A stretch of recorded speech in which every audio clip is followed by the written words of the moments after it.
Now, with the owner operator model, you are running this business full time. So essentially, you don't have a job. Some franchisors will require you for the first 6 to 12 months to be an owner operator.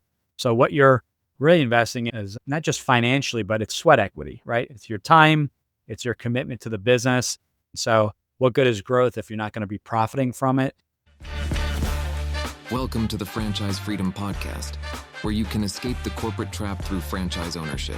Here's your host, Giuseppe Grammatico, the Franchise Guide.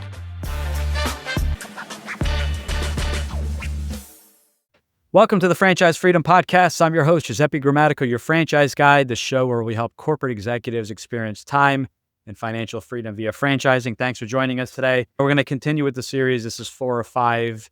We're going to talk about 3 ownership models. And I've talked about this before, but I've tweaked it. I've been talking to some people, kind of what I'm hearing from franchisees, from franchisors, and just from people in the business. I wanted to talk about it because this is also a little bit of a mindset shift here. But yeah, this is something that comes up all the time. And there's a lot of different terms and some of them mean the same thing, but I wanted to provide clarity to anyone listening in today. So today it's really 3 models of franchise ownership. So let's start with the traditional model. I call this the owner operator model.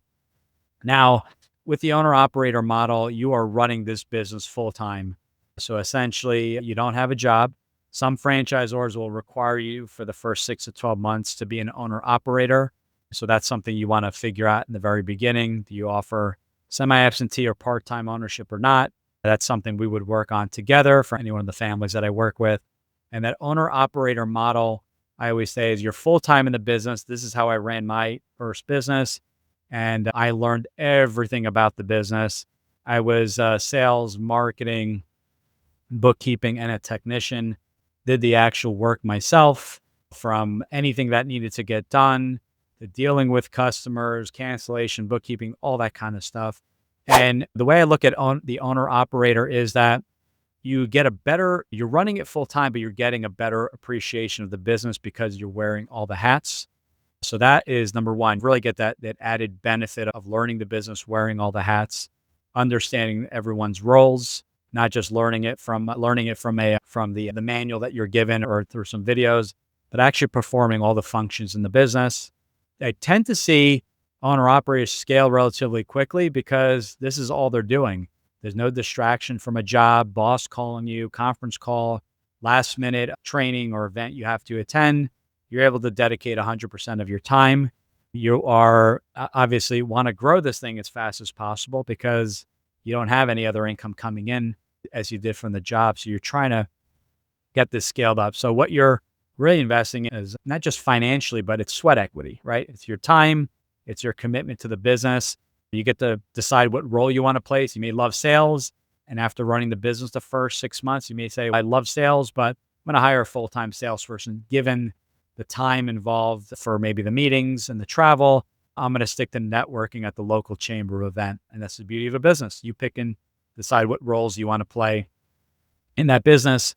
So you're paying with sweat equity. And another advantage that I noticed too is you're keeping the expense and the investment lower because you don't have the general manager salary. It could be 50, 75, 100,000 salary, whatever you're paying that person. And these are all numbers, right? You have, if there's benefits, payroll taxes, all that stuff that to be factored in.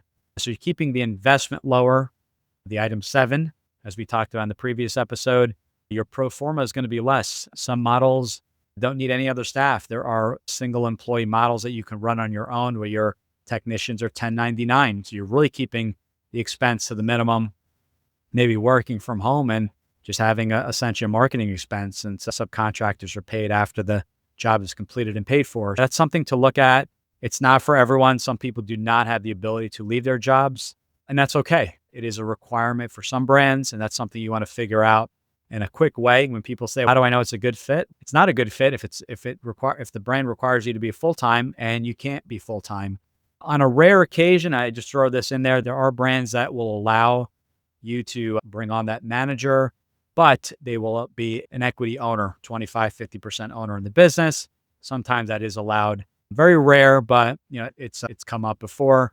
But that is an owner operator. So if you have the ability, this is actually My recommendation for those that want to scale quicker, again, it doesn't have to be the case. Not all the brands allow it, but it definitely gives you the better appreciation of learning the business, especially if it's an industry you've never been involved in. Because, hey, you don't need experience. You do need the skill set. The franchisor will take care of you. Then you have semi-absentee with a what they call real GM, real operator or a GM in place. Now, this is something where you're hiring, you're going to be paying a lot of money for this person, but someone that has really demonstrated working maybe for other brands or was a manager for multiple departments that was able to scale, cut back expense, grow the business. So this is going to be where semi-absentee, you're not involved full-time in the business. Maybe you're keeping the job or maybe you're just involved part-time, but this operator really is going to be involved in the business. You're going to be paying them a much higher salary. They're going to have a lengthy resume. They've really had to kind of proven to you that they can actually do this.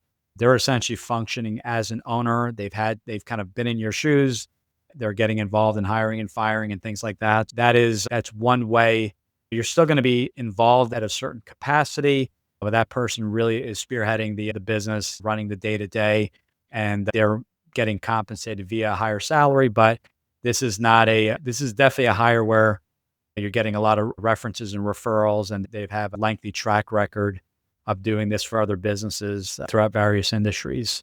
My favorite model, and this is something that, and there's different approaches that I ran it with, was kind of an investor operator or hybrid model. And I didn't start off with this model initially. I was an owner operator that switched to this after a couple of years. These models are for people that are essentially the owners involved as much as possible, and they're putting a general manager in place that will own a percentage of the business. I did phantom equity. Phantom equity was a percentage of the profits.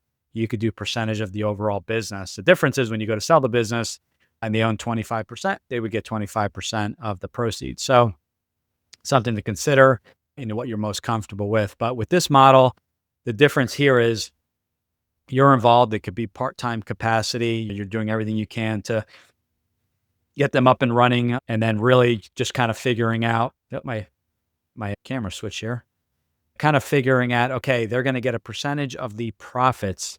So why is that crucial? That manager is going to do whatever they can to grow the business and keep the expenses less. Now that they're getting a percentage, just say that's 25% of every dollar in profit, they're going to make those decisions. Do I really need to add to marketing? Do I really need this additional employee? Is that something we can automate with AI or via email? Or can we divvy up the functions amongst the staff we have? I got to grow this, and now I have the added incentive. So they're going to do whatever it takes to grow the business, which growing a business is easy if you're not making money, right? So they want to grow this business and be profitable and make the money. So they're going to treat this business more like an owner. And this is crucial because at the end of the day, I was listening to an interview where the gentleman had $1 million business and said they scale from $1 million in revenue to $5 million. They said that they were making in that process the same net income on that 1 million versus the 5 million. So what good is growth if you're not going to be profiting from it? And some of those difficult decisions may be to cut the client that is taking up 80% of your time and maybe some lower margin business, ways to automate things like AI. I use AI in my business. I don't charge for our services, but on the flip side, I want to be able to get back to people right away. So if 5 people message me at the same time, the AI can answer basic questions, rescheduling and stuff like that, point you to the right podcast to take a look at. So it doesn't take the place of me, but it takes some of the admin off of me, cutting my expense so we can continue to run the podcast and offer the service at no cost directly to you. So those are ways to take advantage. So the 3 types of ownership, we'll review them again. It's the owner-operator full-time model, semi-absentee with a real operator, putting that person, high-end elite employee in place. And then we have the investor operator hybrid model, which is the model I shifted to later on, where you have that general manager that has skin in the game, whether it be phantom equity or underlying equity, running a day-to-day, which I think maybe it's not initially, but it's something you transition to like I did. I didn't know what the future brought and how quickly I wanted to scale. And I just met the right person at the right time. And that person, the mistake I made was we did annual bonus, which is a mistake on my end.